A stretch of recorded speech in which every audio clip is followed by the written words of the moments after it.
അറിയില്ല, എന്താന്ന് ഇറങ്ങി നോക്കട്ടെ.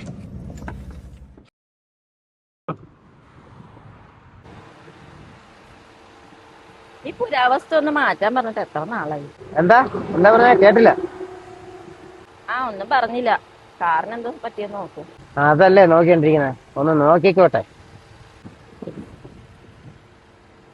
ഓ, വിജനമായ സ്ഥലത്ത് മനുഷ്യവാസം പോലും ഇല്ലല്ലോ. ആ കാറിന് എന്തോ പറ്റിയെന്ന് തോന്നുന്നു. പോണോ നമുക്ക് അങ്ങോട്ട്? പോവാം.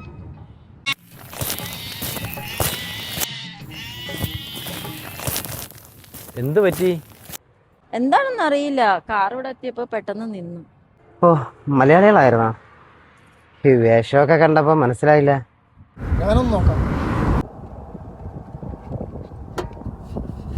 നിങ്ങളെങ്ങനെ ഇവിടെ എത്തി? ഓ, അതൊന്നും പറയാതിരിക്കുന്ന നല്ലത്. ഓ, 5 വർഷം മുന്നേ ഞാൻ മെക്കാനിക്കും ഇവൻ പെയിന്ററുമായിട്ട് വന്നതവിടെ. ഓ, പിന്നെ എത്തിപ്പെട്ടത് ഈ പണിയിലായി പോയി. ആകെ ഉണ്ടായിരുന്ന 5 സെന്റ് സ്ഥലവും കിടപ്പാടവും വിട്ടിട്ടാണ് ഇങ്ങോട്ട് വന്നത്. പിന്നെ ഒരു തിരിച്ചുപോക്ക് അത്ര എളുപ്പമല്ല. ഓ, ഇനി ഇതിന്റെ എന്തെങ്കിലും സാധനങ്ങൾ വാങ്ങേണ്ടി വന്നാലാണ്. ഈ ഒറ്റപ്പെട്ട സ്ഥലത്ത് എന്ത് കിട്ടാനാ? വലിയ പ്രയാസമായിരിക്കും അല്ലേ? നോക്കാം നമുക്ക്. അപ്പൊ നിങ്ങളുടെ കുടുംബമൊക്കെയോ? എല്ലാരും ഉണ്ട്, എന്നാൽ ആരുമില്ല എന്ന് പറയുന്നതാണ് ഞങ്ങളുടെ രണ്ടാളുടെയും ജീവിതം. 5 വർഷമായിട്ട് ഞങ്ങൾ കാത്തിരിക്കുക. എത്ര നാള് കാത്തിരിക്കണമെന്ന് അറിയില്ല. ഞങ്ങളുടെ കയ്യിൽ ഒന്നുമില്ല, പാസ്പോർട്ടും ഇല്ല, ഒരു രേഖകളും ഇല്ല. തുച്ഛമായ വരുമാനം മാത്രമേ ഉള്ളൂ. എങ്കിലും ഞങ്ങളുടെ കുടുംബം സന്തുഷ്ടമായി പോവുക. പക്ഷേ നമ്മൾ ഒരു ദിവസം തിരികെ പോകും. മഴയും മഴമേഘങ്ങളും പുഴയും തോടും നിറഞ്ഞ ഞങ്ങളുടെ ഗ്രാമത്തിലേക്ക്. അതെ, ഒരു ദിവസം ഞങ്ങൾ തിരികെ പോകും.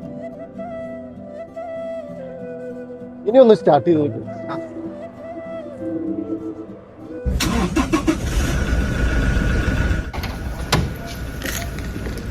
ഓ ചേട്ടാ, വളരെ നന്ദി ചേട്ടാ.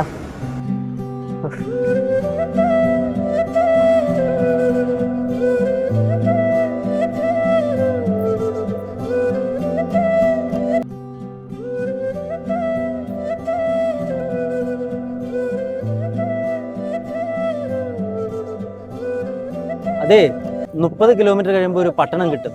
അവിടെ ഒരു വർക്ക്ഷോപ്പ് ഉണ്ട്. ആ വർക്ക്ഷോപ്പിൽ ഒന്ന് കാണിച്ചോളണേ. അതെ, ആ ഡൈനാമോ ഒന്ന് മാറ്റിയാൽ മതി, അപ്പൊ റെഡി ആയിക്കോളൂ.